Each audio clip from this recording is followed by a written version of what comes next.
YouTube, what's happening?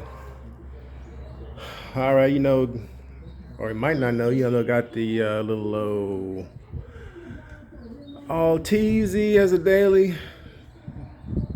So basically, what we're doing here, real quick. Again, a lot of videos out there. Simple. I had a busted fog light housing. Glass is gone. Bulb, of course, burnt out, hitting the weather and things like that. So, you can buy it. We had this for a while actually, because this car been in the family, but it's ours now. So yeah, just to roll with the fog lights. So you can buy these individually or separate. We ended up getting the pack. It was like $70, but nowadays, man, you can probably get it for like $40. It comes on the left and right side, so they are different.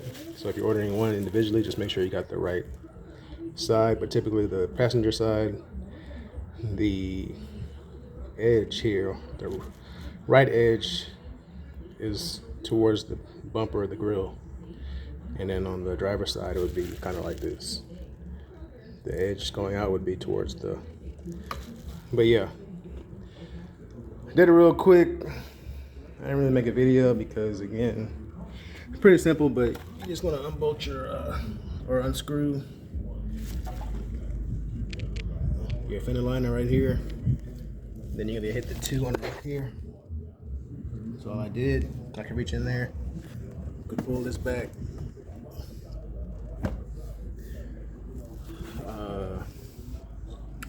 It's a 10 mil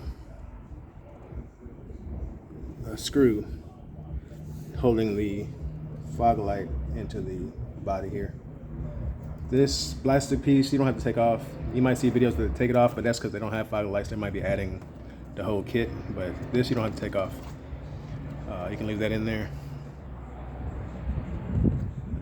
But if you do take it out, you just pull it, get your plastic tool here, go underneath, kind of flex it out, pop it out. But if you don't really need it, you don't need that for anything. Maybe to help you guide, maybe, but not necessarily. But yeah,